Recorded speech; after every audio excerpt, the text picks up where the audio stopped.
Olá, bom dia, eu sou o António Tadeia e esta é mais uma edição de Futebol de Verdade, a edição de segunda-feira, edição número 20, porque houve uma que falhou na semana passada e, mais uma vez, como sempre acontece à segunda-feira, hoje vou centrar-me sobretudo sobre os jogos do fim de semana, os jogos da segunda jornada da Liga Portuguesa de Futebol. Não só dos três grandes, também vou falar de outras equipas e, já sabem, também no final, se forem deixando perguntas na caixa de comentários desta publicação, eu responderei a uma dessas perguntas, uma pergunta que há de ser selecionada pela equipa que está aqui a trabalhar comigo neste Futebol de Verdade. Muito bem, vamos atacar desde já o assunto do dia, e o assunto do dia, já se sabe, é a segunda jornada da Liga. Há dois líderes, são eles Benfica e, imagine-se, Futebol Clube Famalicão. Vamos arrancar com o Famalicão, até porque foi a primeira equipa a jogar nesta jornada. Começou logo na sexta-feira por vencer o Rio Ave por 1-0 e fui ver o jogo, conforme tinha dito aqui, com muita curiosidade, porque o Famalicão tem uma série de jogadores jovens, jogadores promissores, de jogadores que podem fazer desta equipa uma das equipas sensação desta Liga, e o Rio Ave tem um treinador de futebol positivo, como é Carlos Carvalhal, e ainda que me pareça ainda um bocadinho limitado em termos de plantel, parece-me que a equipa é, em termos de plantel, mais fraca do que a da época passada, pode sempre vir a dar boa conta de si na Liga. E, pois bem, aquilo que eu vi foi um Famalicão a adiantar-se, num golo em que Zek, enfim, deixou um bocadinho a desejar, parecia que tinha ali um buraquinho nas luvas, a bola ia com força, é verdade, o livre direto, mas o guarda-redes poderia e deveria ter feito mais. E depois, aquilo que vi foi o Rio Ave. O Rio Ave bem positivo no jogo, podia perfeitamente ter chegado ao empate, podia ter conseguido outro resultado, mas acabou por perder a partida, inclusive com uma grande penalidade falhada, já mesmo sobre o apito final. Promete o Rio Ave, promete também o Famalicão, como é evidente, vai com 6 pontos, e 6 pontos, se pensarmos que o objetivo é a permanência, e que a permanência serão 32 pontos, vamos lá, 6, já é um bom caminho que já está feito pela equipa minhota. Muito bem o Famalicão, portanto. Líder também com o Famalicão está o Benfica. E o Benfica teve mais dificuldades neste fim de semana para vencer a Belenenses Xade. Porquê? Porque do outro lado estava uma equipa muito bem orientada. Eu acho que o Jorge Silas, estrategicamente, preparou o jogo muitíssimo bem.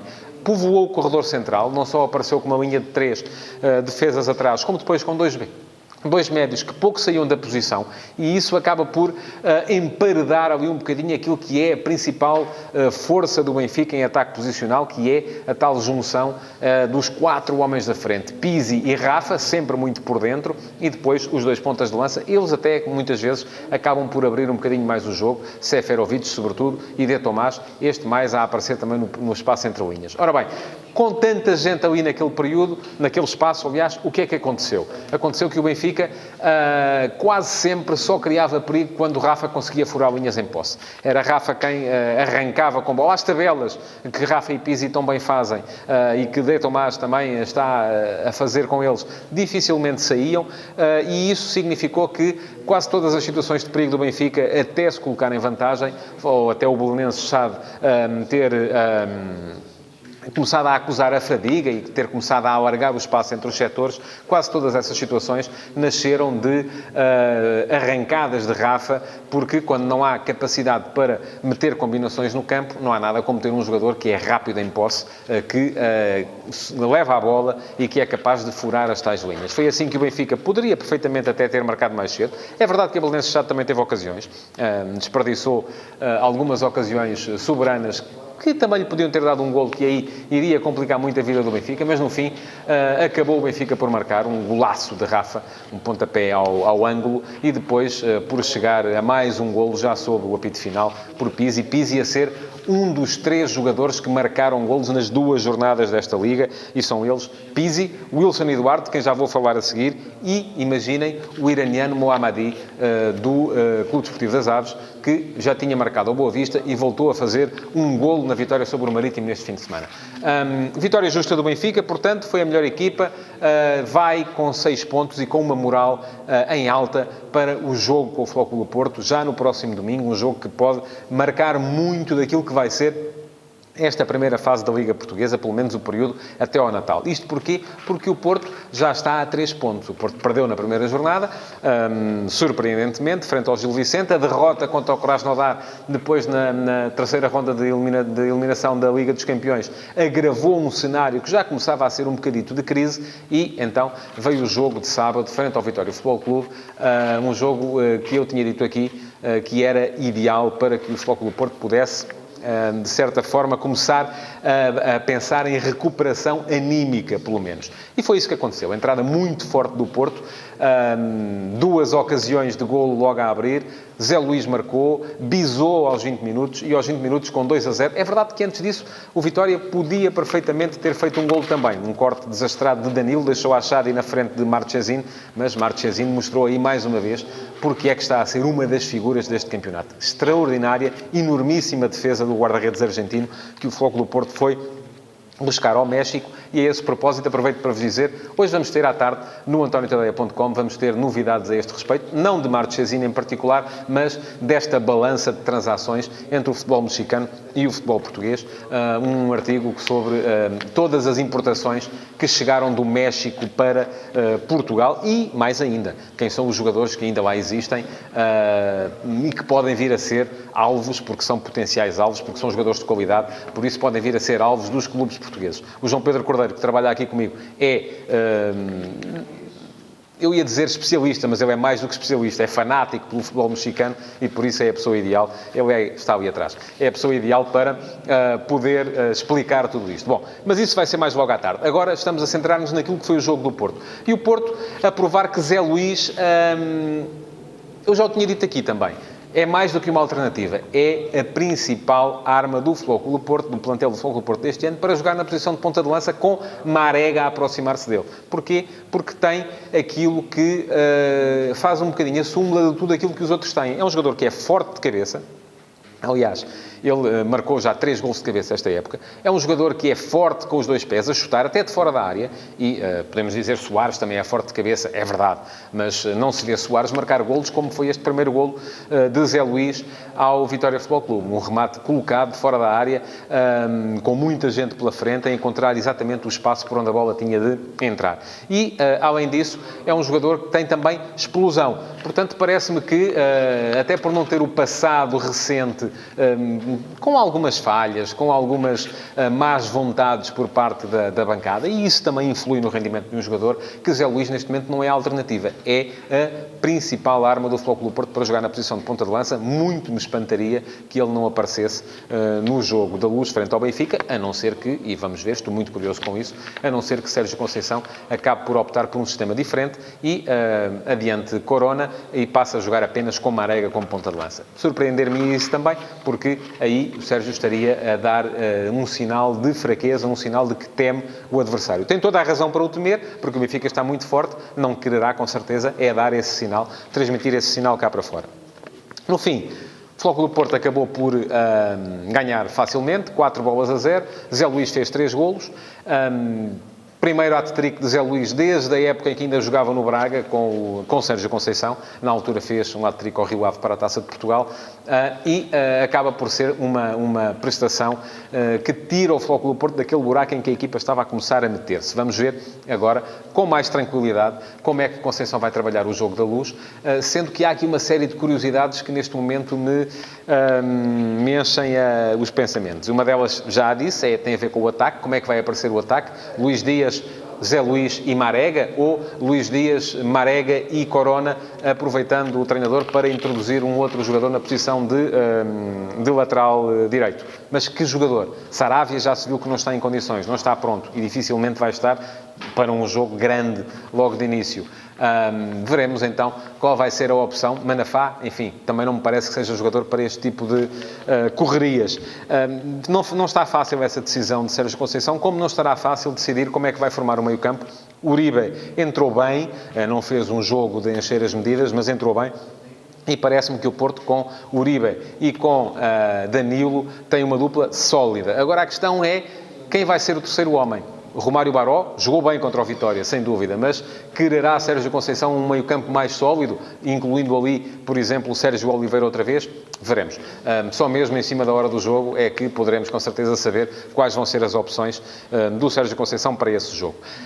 Depois disto, houve ainda ontem um jogo entre grandes, e eu junto aqui o Sporting Clube Braga à categoria dos grandes. O Braga tem estado sempre lá em cima, a batalhar com os grandes pelo título, e aquilo que se tem visto da equipa de Ricardo Sá Pinto este ano faz prever isso mesmo, que o Braga vai estar na luta para se intrometer entre os três que geralmente estão na frente. Gostei muito de ver o Braga, com exceção daqueles primeiros 20, 25 minutos, em que o Sporting de facto mandou como quis no jogo. Mas depois, e aqui é sempre muito difícil agora vir dizer, foi o Sporting que abrandou e o Braga por isso conseguiu entrar no jogo, ou era impossível manter aquele ritmo que o Sporting usou de início e o Braga, corrigindo posicionamentos, conseguiu ir para cima do Sporting e mandar no jogo daí para a frente. Enfim, aqui há sempre duas maneiras de ver o copo, ao meio cheio ou ao meio vazio, e é impossível virmos aqui agora dizer qual é que é a maneira correta. A verdade é que há duas verdades incontestáveis neste jogo. Primeira, início fulgurantíssimo do Sporting, equipa pressionante, Luís Filipe a mostrar aí a razão pela qual ganhou o lugar a Bas Dost, e não vou aqui falar hoje da transferência de Bas Dost. Quem quiser saber o que eu penso tem que ir ao antoniotadeia.com, está lá já o último passo de hoje, que é sobre esse assunto. Mas ia dizer Sporting fulgurante de início, muito bem no pressing, muito bem a colocar os médios em posição de finalização, muito bem até na forma como confundia a marcação do Braga com as intervenções de Diaby a vir sempre para o meio, para próximo do Luís Filipe e dando o corredor esquerdo todo à Acunha. Diaby é um jogador muito desastrado, voltou a ser-lo ontem, mas nesse início de jogo teve uma importância estratégica grande na forma como o Sporting atuou, e o Sporting a chegar com justiça à vantagem logo aos 16 minutos. Depois, o Sporting baixou as linhas e o futebol do Sporting, quando recua, acaba por ser uma coisa completamente diferente. Há quem diga que quando se defende mal convém defender com muitos, defender atrás. Eu acho precisamente o contrário. Quando se defende mal convém afastar o jogo o mais o possível da sua área, e ao Sporting o que convém é ter muita gente à frente, não é muita gente atrás. E o Sporting, a partir do momento em que baixou as linhas, acabou por ceder o comando do jogo ao Braga e teve muita fortuna na forma como conseguiu somar os 3 pontos. Porquê?